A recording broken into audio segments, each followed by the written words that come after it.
یہ ناکامی کا اعلان ہے نا. جی آپ کہہ رہے تھے کہ برطانیہ سے لائیں گے, ہم ان کا قانون, ان سے ہمارا ایگریمنٹ ہو رہا ہے, ان سے فلاں ہو رہا ہے. اچھا یہ وہ نکال دیں گے جی, ابھی ان کی اپیل ختم ہو گئی ہے. یہ شور مچانے کی ضرورت کیا ہے؟ یہ ہماری سیاست کا کوئی بڑا مسئلہ ہے؟ نواز شریف وہ کہتے ہیں چور ڈاکو لٹیرے. بھائی پاکستان میں اکثریت ایسی ہے جو اس بات کو مانتی نہیں ہے, قانونی حلقوں میں بھی, کہ جو فیصلہ ہوا تھا بھائی جس میں نواز شریف یا کسی بھی ملزم کو, میں یہ کہتا ہوں, وہ کہتے ہیں کہ یہ پریولیج کلاس ہے, ان کو پریولیج حاصل نہیں, تو ان کو عام آدمی جیسے حقوق دے نا جی. عام آدمی کو ٹرائل کورٹ سے گزرنا پڑتا ہے. صحیح. انہوں نے ٹرائل کورٹ کی بجائے آپ نے اچھا آپ نے صرف یہی نہیں کہ فیصلہ کر کے ان کو نااہل قرار دیا, بلکہ پوری قوم کو ان کے ایک لیڈر سے محروم کر دیا جو وزارت عظمیٰ کے عہدے پہ بیٹھا ہوا تھا. یہ بہت امپورٹنٹ بات ہے. بہت سی باتیں اور سوچنی پڑتی ہیں. یہ سارے ایشو ہیں جن کو دیکھنا پڑے گا اور سمجھنا پڑے گا. میرے صاحب اس پہ مزید بات بھی کرتے ہیں. آج تو وزیر اعظم عمران خان صاحب نے یہ بیان بھی دیا کہ سپریم کورٹ بار ایسوسی ایشن ایک شخص کے لیے عدالت چلے گئی, اور ان کا یہ کہنا ہے کہ آگے یہ نہ ہو کہ وہ کہیں کہ جناب پاکستان میں جیلوں کے منہ بھی کھول دیں اور تمام لوگوں کو باہر آنے دیا جائے. پر نواز شریف کی واپسی یا نہ واپسی کا فیصلہ تو ان کی قیادت نہیں کرنا ہے. اس پر مزید بات کرتے ہیں. ہمارے ساتھ موجود ہیں جناب سینئر رہنما ہیں مسلم لیگ نون کے جناب صدیق الفاروق صاحب. صدیق الفاروق صاحب سے پوچھتے ہیں جناب, وہ ہماری کوئی رہنمائی کریں گے. السلام علیکم صدیق الفاروق صاحب. جناب سجاد میر صاحب وعلیکم السلام ورحمۃ اللہ. حضور والا, یہ آج میڈیکل رپورٹ آ گئی ہے. اب شہباز شریف صاحب کی تو جان چھوٹ جائے گی کچھ عرصے کے لیے, کم از کم یہ شور مچانا بند کریں گے. رپورٹ آئی ہے, پھر پتہ نہیں کیا کریں یہ. لیکن اب لوگ کہتے ہیں جی مسلم لیگ کو بڑا شوق تھا, بڑا خیال تھا کہ نواز شریف آ رہے ہیں, یہ رپورٹ تو بتاتی ہے کہ وہ نہیں آ رہے. کیا کہیں گے آپ؟ سجاد میر صاحب, پہلی بات تو یہ ہے کہ رپورٹ آئی ہے عدالت میں, اور بہت بڑے ماہر ڈاکٹر کی یہ رپورٹ ہے, شال صاحب کی, اور عدالت نے ابھی اس پر کوئی ریمارکس دیے نہیں ہیں. لیکن کہیں حکومتی ترجمان نے اور کہیں گل صاحب نے اور کہیں دوسروں نے اپنے اپنے بومپو پکڑ لیے ہیں اور جناب شور مچانا شروع کر دیا ہے. ان سے انہیں کو خدا کا خوف ہے کہ آپ کب سے عدالت بنے ہوئے ہیں؟ جب آپ نے یہ کہا اور آپ کے وزیر اسد عمر نے یہ کہا کہ نواز شریف صاحب کو بار صرف اور صرف عمران خان کا فیصلہ ہے بار بھیجنے کا, تو پھر بھائی آپ شور کیوں مچاتے ہو؟ اور جب شہباز شریف صاحب کو خط لکھوایا اٹارنی جنرل سے, تو اس پہ جو عدالت میں انہوں نے انڈر ٹیکنگ جو ضمانت دی, جو گارنٹی دی, اس میں یہی ہے کہ جب ڈاکٹروں نے سفر کے لیے فٹ قرار دیں گے تو میں انہیں واپس لے آؤں گا. تو ڈاکٹر کی رپورٹ جمع ہو گئی ہے, لیکن یہ اپنی مرضی کی بات کرنا چاہتے ہیں. میں نے اور بھی کافی جگہ کہا, دیکھیں یہ 7 ارب کی کرپشن کا جو الزام ہے, ایک تو وہ جج اب اللہ میاں کے پاس پہنچ گئے ہیں ارشد ملک صاحب, ان کی ویڈیو اس سارے معاملے کا پول کھول دیتی ہے. سپریم کورٹ کا فیصلہ خواجہ سعد رفیق برادران کے ضمانت کے معاملے میں نیب کا پول کھول دیتا ہے. شہباز شریف صاحب کی ضمانت کے کیس میں جب لاہور ہائی کورٹ کے ججز نے, بینچ نے مانگا کہ بھائی ثبوت دیں ان کی کرپشن کے, تو انہوں نے کہا جی کوئی ثبوت نہیں ہے. صاف پانی کیس میں لوگ رہا ہو گئے ہیں شہباز شریف صاحب سمیت. یہ سارے جو کیسز جھوٹے بنے ہیں, اگر نواز شریف صاحب کے خلاف, اگر میں کہہ رہا ہوں اگر یہ 7 ارب کا کیس سچا بھی ہو, تو بھائی آپ کا 8,000 ارب کا تو بجٹ ہے, یہ 7 کے حصے بنائیں, 1,143 حصے بنتے ہیں 7 ارب کے. اتنا بڑا بجٹ ہے, اس میں سے ایک 7 ارب نکال دیں تو 1142 دفعہ 7 ارب روپے آپ کے پاس بچتے ہیں. وہ آپ نے کیا ہے؟ اس ملک کو کہاں آپ لے کے گئے ہیں اس بجٹ کے ذریعے سے؟ مہنگائی نہیں ختم کی بلکہ بڑھ گئی ہے. ڈالر 100 روپے سے 200 کا ہو گیا. آپ بین الاقوامی سطح پہ عمران خان آپ مذاق بن گئے ہیں, ملک کو مذاق بنا دیا ہے. کشمیر آپ نے دے دیا ہے, اور آپ وہ باقاعدہ وزیر خارجہ کہتا ہے کہ جناب علی یہ اب ان کا انڈیا کا اندرونی معاملہ ہے. 100 سال کی آپ انڈیا کو یعنی جنگ نہ کرنے کی پیشکشیں کر رہے ہیں. 1 کروڑ سے مزید زیادہ لوگ جو ہیں بے روزگار ہو گئے ہیں. یہ آپ نے کیا ہے. لیکن آج ایک رپورٹ جو انہوں نے جمع کرائی ہے اس پہ پھر آپ نے شور مچانا شروع کر دیا ہے. تو کیا اس سے آپ عوام کے مسائل حل ہوں گے؟ کر دیں گے آپ نے تو بجلی 4 روپے سے زیادہ مزید اب مہنگی کر دی اور وغیرہ وغیرہ. اب میں براہ راست جناب کے سوال کی طرف آتا ہوں کہ ہم نے یہی کہا کہ اور نواز شریف صاحب نے بھی یہی کہا کہ میں جلدی آپ کے درمیان ہوں گا. جی ہاں. ابھی ڈاکٹر صاحب کی اجازت کے بغیر تو وہ موو نہیں کریں گے. مریم صاحبہ نے بھی کہا, باقی نے بھی کہا, ذمہ دار تمام جو بڑے لیڈر ہیں کہ نواز شریف صاحب ڈاکٹر صاحب جب اجازت دیں گے وہ سفر کریں گے. اب ڈاکٹر نے یہ کہا ہے کہ آپ اپنے دل کا جو ہے وہ علاج کرا لیں اور پھر اس کے بعد آپ سفر کریں. کورونا کے حوالے سے بھی انہوں نے اپنی آبزرویشن دے دی ہے. تو یہ ڈاکٹر کی رائے ہے. اب یہ اناڑی جو ہیں عطائی یہ اس پہ اپنی رائے دیتے ہیں تو ڈاکٹروں سے پہلے بات کریں نا آپ. اس کو ڈاکٹروں کے پاس ریفر کرے اگر عدالت تو اس پہ رائے لے لے ڈاکٹروں کی. لیکن انہوں نے کچھ, چونکہ ہر معاملے میں یہ ناکام ہے, کچھ نہیں کرتے. اب مسلم لیگ نون اپنی جگہ الحمدللہ بالکل متحد اور پاپولر پارٹی ہے. جتنے سروے آئے ہیں پاپولیرٹی مسلم لیگ نون کی بڑھتی چلی جا رہی ہے. اس لیے ہم سب مطمئن ہیں نواز شریف صاحب مہینے کے بعد آئیں, 2 مہینے کے بعد آئیں. کیونکہ برطانیہ آپ کو معلوم ہے کرونا کی بہت زیادہ زد میں آیا, بڑی وہاں لوگ ہلاکتیں ہوئیں. اب پھر یہ جو ویریئنٹ ہے کہ وہاں خاصا تیزی سے پھیلا ہے. ٹھیک ہے جی. تو اس میں بڑے جو اسپتال ہیں انہوں نے اپنے آپریشن تھیٹر جو ہیں وہ کلوز کر دیے ہیں, کیونکہ جس کا آپریشن ہو اس کو یہ اگر چلا جائے اندر تو اس کی جان کو خطرہ ہوتا ہے. تو جو ہی یہ صورتحال بہتر ہوتی ہے نواز شریف صاحب کا, یہ خدا تعالیٰ انہیں, میں ان سب کے لیے دعا کرتا ہوں کہ اللہ تعالیٰ انہیں بچائے اور نواز شریف صاحب کو بھی صحت کاملہ عطا فرمائے. لیکن اگر یہ خود اس منزل سے گزر رہے ہوں پھر انہیں پتہ چلے. انہوں نے تو بیگم کلثوم نواز کی صحت کا بھی مذاق بنایا. یعنی یہ اس حد تک ظالم ہیں, یہ اس حد تک کٹھور, اور ان کے دلوں میں یعنی ان کے سینے میں دل نہیں پتھر کی سلیں ہیں. یہ انسانیت سے گرے ہوئے لوگ ہیں جو اس طرح کی باتیں کرتے ہیں. ایک آدمی بیمار ہے, وہ کوئی آپ سے ڈرتا ہے؟ وہ تو اپنی بیٹی کو ساتھ لے کے آ گئے اور جیل چلے گئے. تو اس لیے وہ بالکل انشاءاللہ العزیز آئیں گے, اللہ نے چاہا تو, اور جلد آئیں گے. فکر نہ کریں. اور ملک کو اللہ کے فضل و کرم سے جس طرح انہوں نے ہمیشہ پاکستان کو اقتصادی طور پر ترقی دی, یہ الگ بات ہے کہ جب ترقی کی منزلیں چڑھنا شروع کرتا ہے پاکستان تو اندر سے ہی ایک میزائل مار کے پاکستان کو زمین پہ گرا دیتے ہیں. تو خدا کرے کہ اب بہتری ہو اور نواز شریف صاحب آئیں اور شہباز شریف صاحب مل کے اور پاکستانی قوم مل کے پاکستان کی قسمت سنوارے. بالکل ٹھیک بات ہے. بہت شکریہ آپ کا صدیق الفاروق صاحب, بالکل کلیئر آپ نے انالیسس کیا. بہت شکریہ صدیق الفاروق صاحب, آپ نے وقت دیا سر. بڑا کوئی معاملے میں ہے بھائی بات ہے, یہ میڈیکل ایشو ہے.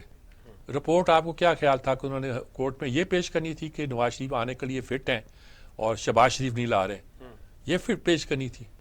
بچوں والی بات کر رہے ہیں سر. نون میں سے شین نکلنے والے تو یہی بات کہتے ہیں. نہیں, اس کے بعد آپ کیا چاہتے تھے؟ ان کا آنا, یعنی کہ آپ کہتے ہیں بھائی سیاست تو ہر چیز میں شامل ہے, سیاست جو ہے وہ ہر چیز میں شامل ہے. آپ کو اگر بیچتے ہوئے خیال نہیں آ رہا تھا, آپ پر بھی کوئی پریشر ہوگا بیچنے کا, تو میر صاحب کوئی خوف کا پریشر ہوگا, کوئی چیز ہوگی. اس وقت تو آپ سوچ رہے تھے باہر ہی جائے تو اچھا ہے, یہاں پڑا ہوا ہمارے لیے مصیبت پیدا کر رہا ہے, آپ نے بھیج دیا. سر جو فواد چودھری صاحب کہہ رہے ہیں کہ یہ رپورٹ جعلی ہے, اس کی تحقیقات ہونی چاہیے, پر یہ معاملہ کس طرف جائے گا؟ یہ تو مزید الجھانے والی بات ہے. کوئی عقل کی بات ہے؟ جعلی رپورٹ کیا ہوتی ہے؟ ڈاکٹر ایگزسٹ کرتا ہے دنیا میں, بڑا ڈاکٹر ہے, آپ کہتے ہیں اس کی میڈیکل رپورٹ نہیں دیتے بھائی وہ آپ کو. ہسپتال کے ذرائع کہتے ہیں جی ہم ان رپورٹوں کو کانفیڈینشیل رکھنا چاہتے ہیں, ہم صرف اتنے دیتے ہیں فرض کیا, تو کیا کر لیں گے آپ؟ فیاض شال صاحب ایک بڑا نام تو ہے سر. ہاں, کوئی چھوٹا نام نہیں ہے, تو ایسے خام خواہ کی بات ہے. چلیے میر صاحب دعا کرتے ہیں کہ نواز شریف جلد صحتیاب ہوں اور اپنی عوام کے بیچ میں موجود ہوں تاکہ تمام افواہیں دم توڑ جائیں اور ملک کی سیاست بھی اس ٹھکانے لگے کہ وہ آسانی کے ساتھ ملک میں آ سکے. میں ساتھ یہ بھی کہتا ہوں, مسلم لیگ والے کچھ بھی کہیں, میں کہتا ہوں کہ ملک کے حالات بھی ٹھیک ہوں تو وہ آئیں. ٹھیک ہے میر صاحب. ملک کے حالات کی بات اگر کی جائے تو ادارہ شماریات نے جو تازہ اعداد و شمار دیں اس کے مطابق شرح جو مہنگائی کی ہے وہ 22 ماہ کی بلند ترین سطح پر ہے.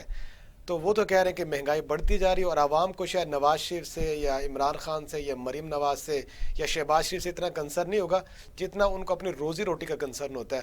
اسی کو یہ حکومت نہیں پورا کر پا رہی اور مہنگائی دن بدن بڑھتی جا رہی ہے, تو حالات کیسے درست ہوں گے سر؟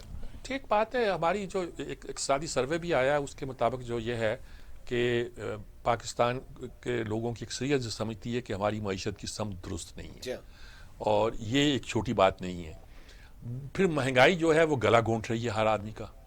آپ مائک لے کے چلے جائیں رستے میں, کوئی ایک ایسا بندہ مجھے ایک کوئی دکھا دیں جو کہے کوئی مہنگائی نہیں ہے, جو کہے کہ ہم بڑے پرسکون سے زندگی گزار رہے ہیں, جو کہے کہ ہم پہلے سے بہتر ہیں.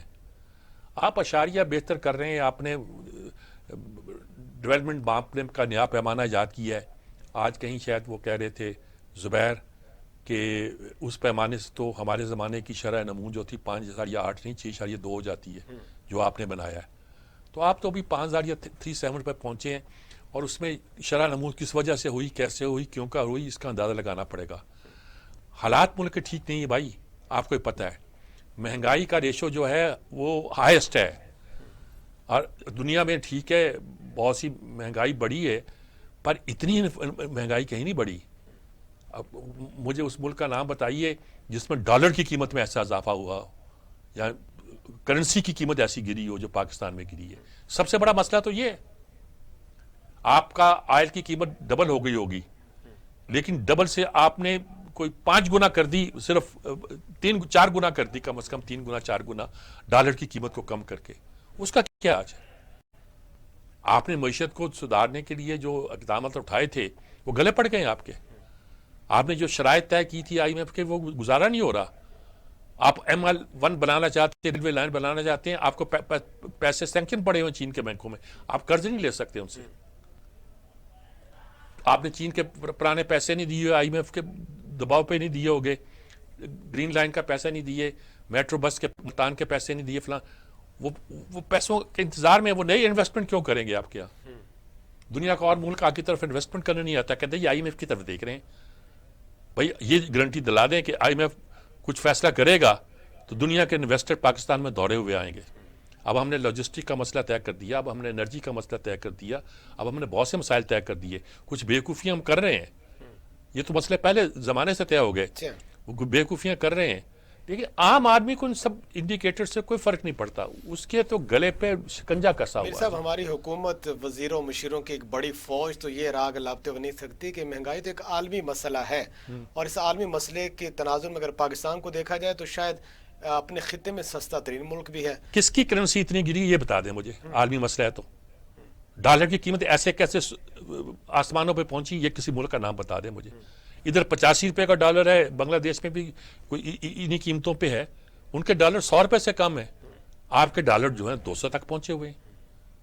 آج 177 کے 178 کا ڈالر تھا. خدا کا خوف کریں, کچھ کیا کہنا چاہتے ہیں سر؟ وہ کہتے ہیں کہ اس سے پہلے ببل اکانومی تھی اور مصنوعی طریقے سے ڈالر کو برقرار رکھا گیا. اب جب ہم آئے ہم نے صحیح خطوط پہ معیشت کو ڈالا ہے تو تھوڑا سا ڈز تو برداشت کرنا پڑے گا سر. ہم کیوں برداشت کریں؟ آپ نے ڈالر کو فطری طور پہ چلنے دیا ہوگا, ہمیں نہیں پتا, وہ مصنوعی ہوگا. ہم اس میں سکھی تھے یار, اس میں ہمیں مہنگائی سے واسطہ پڑ گیا ہے. ہمیں اس سے کیا غرض ہے کہ عالمی معیشت کے انڈیکیٹر کیا کہتے ہیں؟ ہمیں تو پتا ہے کہ آپ کے اس اقدام نے ہماری معیشت کا ستیہ ناش کر دیا بقول آپ کے وزیر خزانہ بننے سے پہلے. آپ نے شرح سود جو بنائی تھی اس نے بھی آپ کی آپ کا وزیر خزانہ کہتے ہیں, یہ نوکری لینے سے پہلے عہدہ میں نے ایسے کہہ دیا, یہی کہتے تھے نا. تو اب آپ کیا اس پہ دلائل دیتے ہیں جی کہ مصنوعی طور پہ رکھا ہوا تھا یا فطری طور پہ تھا؟ ہمیں اس سے غرض نہیں ہے. ہمیں اس سے غرض ہے کہ اس اقدام کے نتیجے کے طور پر ہمارے ہاں مہنگائی کا طوفان آیا ہے. میر صاحب پھر کورونا کی جو لہر ہے, 5ویں لہر آ گئی, اور یہ کہتے ہیں جی کورونا نے ہماری معیشت کو بڑا ڈاؤن کیا, لیکن ہماری حکومت کی بہترین پالیسیوں کی وجہ سے ہم نے ملک کو ڈوبنے سے بچا لیا, اور ساری دنیا اس کی تعریف بھی کرتی ہے. اور یا جو بہترین پالیسیاں منہ سے نہ نکلوائیں, وہ آپ کا جو کمانڈ اینڈ کنٹرول اتھارٹی ہے نا, یہ لفظ ہی بتاتا ہے کہ کس کے قبضے میں ہے. صحیح, یہ سیولین لفظ نہیں ہے. اور میرے خیال میں آپ کے آرم فورسز نے جو بیسٹ کام کیا ہے وہ اس ادارے کو چلا کے کیا ہے, کنٹرول کیا ہے. انہوں نے دیکھا کہ سٹارٹ ہی میں دیکھ لیا کہ دنیا وبا آ گئی ہے, شاید عالمی اداروں نے کہا کہ ہم فنڈ بھی نہیں دیں گے, انہوں نے کہا کہ کنٹرول کرو اس کو. ایک اسد عمر بیٹھا ہوا, باقی سارے جرنیل بیٹھے ہوئے ہیں وہاں, ماہرین بٹھائے ہوئے انہوں نے, فیصلے وہاں ہوتے ہیں. اس کا کریڈٹ میں لیں, خام خواہ کسی کے منہ سے نکل جائے گی یہ بات, جیسے آج میرے منہ سے نکل گئی سر ہے. ٹیکنوکریٹس سر ہر شعبے سے انہوں نے اکٹھے کیے اور ملک کی معیشت کو ان کے ہاتھوں میں دی ہے. ثمرات تو آپ اور ہم دونوں دیکھ رہے ہیں. لیفٹیننٹ جنرل جو بٹھائے ہوئے ہیں وہ ٹیکنوکریٹ ہیں, اور بھائی انہوں نے سنبھالا ہوا آپ کی اس معاملے کو. آپ ایسے لگے ہوئے ہیں کہ ہم نے مائکرو لاک ڈاؤن اور سمارٹ لاک ڈاؤن کے کانسیپٹ دنیا میں پیش کیا, اور اب دنیا میں کئی جگہ ہوا ہے, ایسی کوئی بات نہیں ہے. جہاں ہوتا ہے وہ وہی کرتے ہیں, اتنے علاقوں میں کر دیتے ہیں. اور جس طرح خدا نہ کرے مغرب میں پھیلا ہے, اٹلی میں, اسپین میں, برطانیہ میں, جرمنی میں, وہ تو قصہ ہی اور ہے. اب وہاں کے لوگ بغاوت کر رہے ہیں. وہ بغاوت اس لیے نہیں کر رہے کہ پاکستان ہمارا سسٹم اپنا ہو, بغاوت اس لیے کر رہے ہیں کہ بات ہو گئی یار, وہ لوگ ہی اس طرح کے ٹائپ کے ہیں, آزادی مانگتے ہیں. امریکہ میں بھی لوگ اس طرح کرتے ہیں. وہ چلا نہیں گیا تھا کھلاڑی آسٹریلیا میں, نوواک جوکووچ کی بات ہاں, جی ہاں کہ میں نے نہیں لگانا انجیکشن, ویکسین نہیں کرانا. ڈیفینیٹلی. انہوں نے نکال دیا پکڑ کے, چلو بات چل بھاگ. انہوں نے کیس کیا, انہوں نے نہیں کہا میری قانون ہے. انہوں نے میرا ورڈ ریکارڈ بن رہا ہوگا, وہ ٹائٹل سے باہر ہو گئے, اس کے باہر ہو گئے جی. تو یہ ساری چیزیں ہیں, دنیا اپنے حساب سے چل رہی ہے, اس طریقے سے چل رہی ہے. نیوزی لینڈ میں اس سے بھی سخت ہے, آپ کی ٹیم کے دنوں کرنٹائن میں رہی, یاد ہے نا آپ کو, جی ہاں. جواب وقت ہے. تو بھائی یہ ایسے بڑکے نہیں مارے, معیشت آپ کی خراب ہے, لوگوں کے گلے میں پھندا پڑا ہوا ہے اور ان کو ہوش نہیں آ رہی بالکل. ٹھیک ہے, ہم اس سے اس معاملے پہ مزید بات بھی کرتے ہیں, کیونکہ یہ جو کرونا کے بعد کی جو صورتحال ہے اور معیشت کی جو بگڑتی ہوئی صورتحال ہے, یہ اس نہج پر کیوں پہنچی ہے. کوشش کرتے ہیں کہ اسے ہمارے معاشیات اس حوالے سے جان سکیں. یہاں پر وقت ہو ایک بریک کا, ہمارے ساتھ رہیے گا.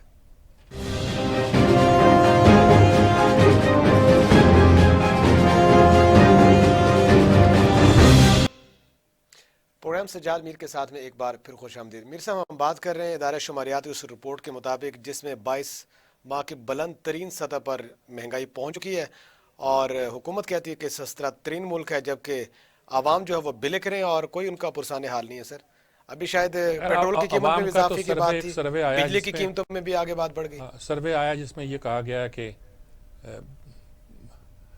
عوام جو سمجھتے ہیں کہ پاکستان کی معیشت کی سمت درست نہیں ہے, اور مہنگائی کی شرح یقیناً انہوں نے, ہمارا ادارہ شماریات نے کہا کہ ہائیسٹ سطح پر ہے. اور اس کے لیے خیر کسی ادارہ شماریات کی ضرورت نہیں, آپ باہر جا کے پوچھ لیں, گلی محلوں میں نکل جائیں اور بلا تفریق لوگوں سے پوچھنا شروع کر دیں. آپ کو اگر آپ نیوٹرل رہنا چاہتے ہوں گے تو آپ کو نیوٹرل رہنا مشکل ہو جائے گا. مطلب میرا کہ آپ بیلنس کرنا چاہیں گے نا, جی ہاں, جی ہاں.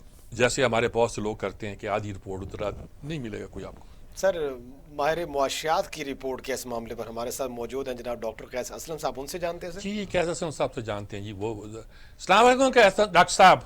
وعلیکم السلام سر, کیا حال ہے آپ کا؟ ڈاکٹر صاحب, وہ اب ادارہ شماریات کی رپورٹ آئی ہے کہ مہنگائی اپنی ہائیسٹ سطح پر ہے اور ڈبل ڈیجٹ میں ہے, اور ادھر سے ایک سروے بھی آیا ہے جو کہتا ہے کہ لوگوں کا پرسیپشن یہ ہے کہ پاکستان کے 70% لوگ جو سمجھتے ہیں کہ ہماری معیشت کا رخ جو ہے صحیح سمت پہ نہیں ہے, اور باقی 30% تو ایسے ہوتے ہیں جو پولیٹیکلی شاید کچھ احتیاط کر رہے ہوں.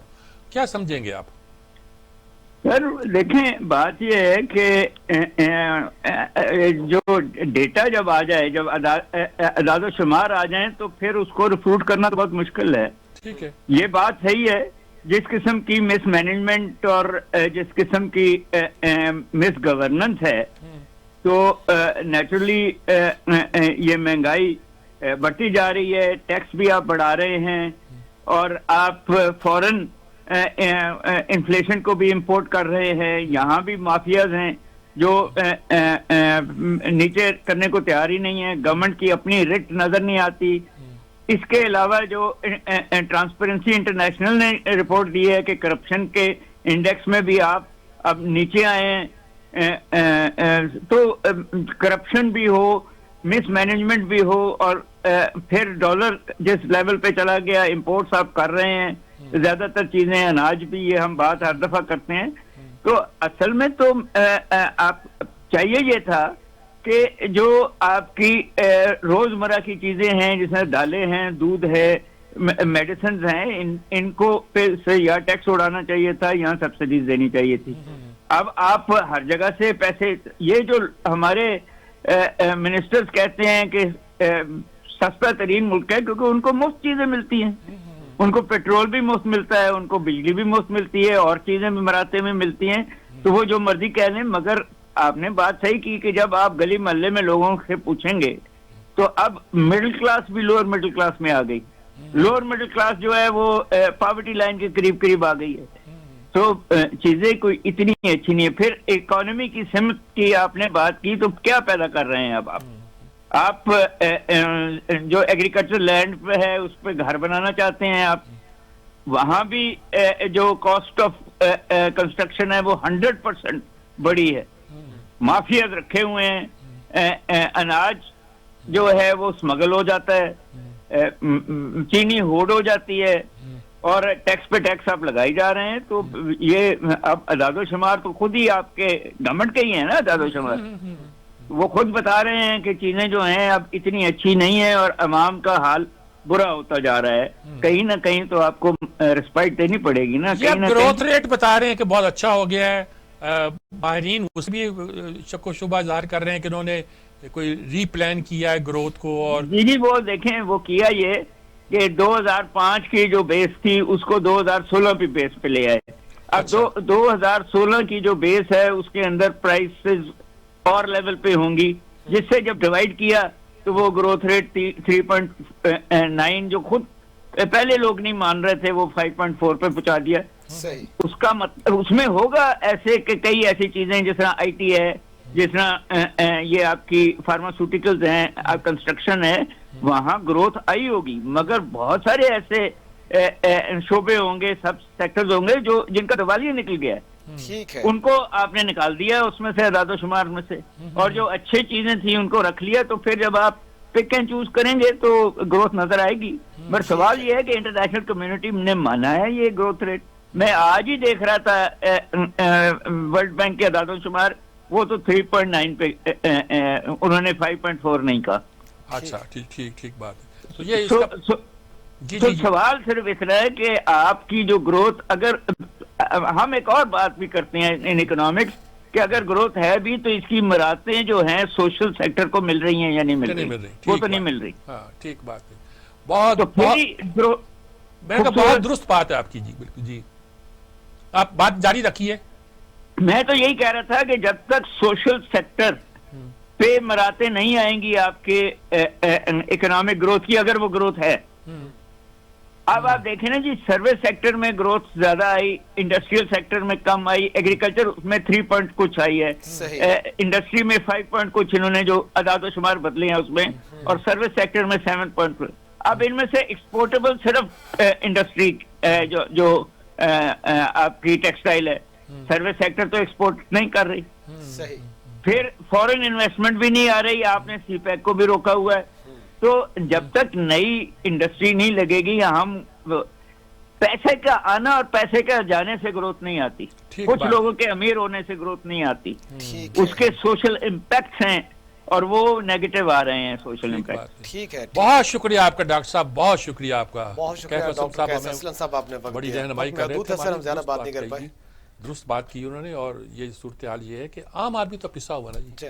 اگر کچھ سیکٹر میں گروتھ آئی تو اس کا اثر عام آدمی پہ نہیں پڑ رہا. آپ گنواتے رہتے ہیں جی, دیہاتوں میں یہ ہو گیا, فلاں جگہ یہ ہو گیا.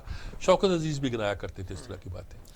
اور سر جب تک عام آدمی خوشحال نہیں ہوگا, اس تک اس کے ثمرات نہیں پہنچیں گے, تو تب تک میرے خیال میں پھر بھی کچھ نظر آتا تھا کہ شاید کچھ سچائی ہو اس پر, ٹرکل ڈاؤن اکانومی کا جو, اس میں تو وہ بھی نظر نہیں آ رہا. سر جب تک اثرات نظر نہیں آئیں گے, بے شک وہ شماریات کے ادارے اس کو اوپر ترین بھی بتا دیں کہ خوشحالی ہے, عوام تو اس کو ماننے کو تیار نہیں ہوتے.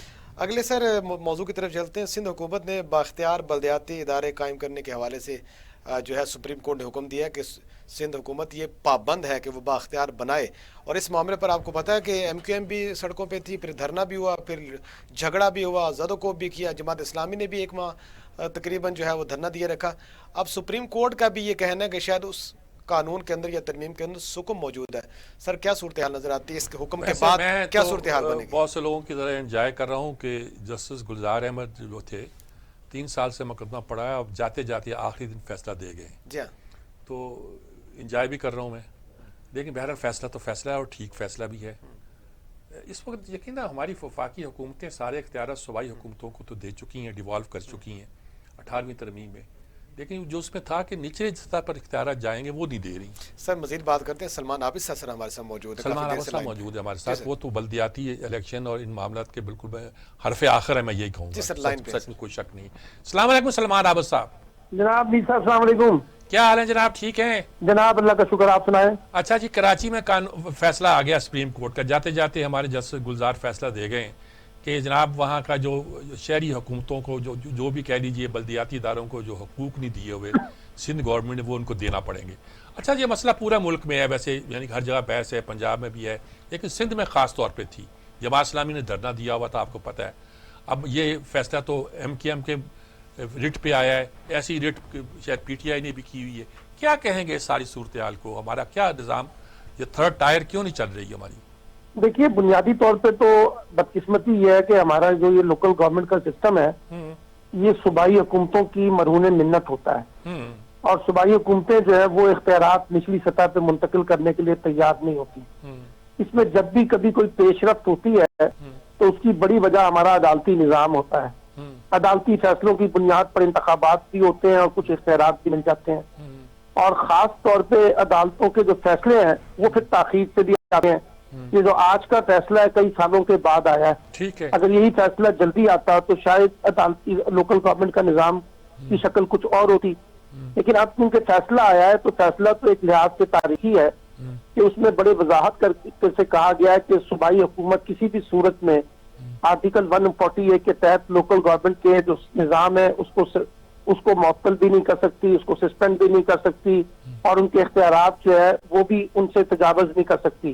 اور خاص طور پہ جتنے بڑے جو ادارے ہیں جو ایک ڈسٹرکٹ کے اندر آتے ہیں اور اس میں جتنے بھی میگا پروجیکٹ چلتے ہیں وہ سب لوکل گورنمنٹ کے ماتحت ہوں گے. اور انہوں نے کہا کہ صوبائی حکومتیں جو ہے وہ کسی بھی صورت میں ان کو اختیار نہیں دیا جا سکتا کہ وہ لوکل گورنمنٹ کے اختیارات سے انجوائے کریں. تو اب یہ فیصلہ آیا ہے، لیکن اب اس فیصلے پہ عمل درآمد تو اس کے امکانات اس طرح سے نظر نہیں آتے، کیونکہ اب تو نئے لوکل گورنمنٹ کے الیکشن ہونے ہیں. اور آپ کو بھی پتا ہے کہ سندھ لوکل گورنمنٹ ایکٹ آیا ہے، اس پہ ساری جماعتیں احتجاج کر رہی ہیں، عدالت میں بھی چیلنج ہوا ہے. تو دیکھنا ہوگا کہ اس فیصلے کی روشنی میں کیا واقعی سندھ حکومت جو ہے وہ لوکل گورنمنٹ کو بااختیار بنا سکے گی یا نہیں بنا سکے گی. کیونکہ آج ایم کیو ایم نے کہا ہے کہ ہم عدالت میں جانے کے لیے جائیں گے اور کہیں گے کہ جو نیا لوکل گورنمنٹ ایکٹ ہے یہ سپریم کورٹ کے فیصلے کے برعکس ہے، اس لیے اس کو سسپینڈ کیا جائے. تو اب ایک نئی لڑائی شروع ہوگی بنیادی طور پہ. اور جیسے آپ نے خود بھی کہا یہ مسئلہ محض سندھ تک محدود نہیں ہے، باقی صوبوں کی صورتحال بھی کوئی اس سے مختلف نہیں ہے. اور ایک بڑی وجہ جو آپ بھی سے اتفاق کرتے ہیں، ہمیشہ اس بات پہ آپ اس کا اظہار کرتے ہیں کہ جب تک وفاقی حکومت کا کوئی بڑا کردار نہیں ہوگا لوکل گورنمنٹ جو ہے اس طرح سے مضبوط نہیں بن سکیں گے. اور یہ جس طرح سے 18ویں ترمیم ہوئی تھی، اسی 18ویں ترمیم کے تحت جب مرکز نے صوبوں کو اختیارات دیے ہیں تو صوبوں کو پابند کرنا پڑے گا. یہ فیڈرل گورنمنٹ ہی پابند کر سکتی ہے کہ وہ لوکل گورنمنٹ کو بااختیار بنائے. تو ایک نئی جنگ شروع ہوئی ہے، اب دیکھتے ہیں اس کا نتیجہ کیا نکلتا ہے. لیکن کوئی اگر یہ سمجھے گا کہ فوری طور پہ ان لوکل گورنمنٹ کو بااختیار بنایا جائے گا تو اس کے امکانات تو بڑے محدود نظر آتے ہیں. اچھا یہ بات ٹھیک کہہ رہی ہے، لیکن کیا لگتا ہے کہ آپ کو الیکشن ہو پائیں گے اسی بحث کے نتیجے کے طور پر؟ ابھی لیجسلیشن ہوگی، پھر وقت دیا جائے گا، حلقہ بندیاں ہوگی، فلاں ہوگا. یہ حکومتیں الیکشن پوسٹ، صوبائی حکومتیں الیکشن پوسٹ پون تو نہیں کرنا چاہتی؟ دیکھیے صوبائی حکومتیں تو الیکشن کروانے میں کوئی زیادہ دلچسپی نہیں لیتی. ابھی بھی جہاں الیکشن ہوئے ہیں جیسے کے پی کے میں ہوئے ہیں وہ بھی الیکشن کمیشن کی مداخلت کی وجہ سے ہو رہے ہیں اور سپریم عدالتوں کی مداخلت کی وجہ سے ہو رہے ہیں. پنجاب میں بھی جو لوکل گورنمنٹ کے الیکشن مئی میں ایکسپیکٹڈ ہیں، آج الیکشن کمیشن نے کہا ہے کہ جناب اس کا مرلہ وار شیڈول جو ہے وہ جاری کر دیں گے. تو یہ اگر سندھ میں بھی لوکل گورنمنٹ کا الیکشن ہونا ہے تو وہ سندھ حکومت سے زیادہ الیکشن کمیشن کے فیصلے کے تحت ہی ہو سکے گا. اور آلریڈی الیکشن کمیشن جو ہے سندھ حکومت کے اس موقف کو مسترد کر چکا ہے کہ جب تک سینسز نہیں ہوں گے ہم الیکشن نہیں کروائیں گے. اور اب انہوں نے سندھ حکومت کو بھی کہا ہے کہ الیکشن شیڈول جاری کریں. لیکن اب یہ جو آج کا جو فیصلہ ہے اس میں دیکھنا ہوگا کہ یہ جو موجودہ لوکل گورنمنٹ لا ہے اس وقت 2021 کا سندھ کا، کیا یہ پریویل کرے گا یا یہ نئے سرے سے اس کی لیجسلیشن ہوگی. اور اگر یہ نئے سرے سے لیجسلیشن ہوگی تو یقینی طور پہ الیکشن میں تھوڑی سی تاخیر بھی ہو سکتی ہے. ٹھیک ہے، بہت شکریہ آپ کا سلمان عابد صاحب، بہت شکریہ آپ کا. آپ نے بہت وضاحت کے ساتھ سلمان عابد صاحب بہت بیلنس پوائنٹ آف ویو ہے، درست پوائنٹ آف ویو ان کا. ٹھیک ہے، یہی دیکھا جائے تو اس میں کوئی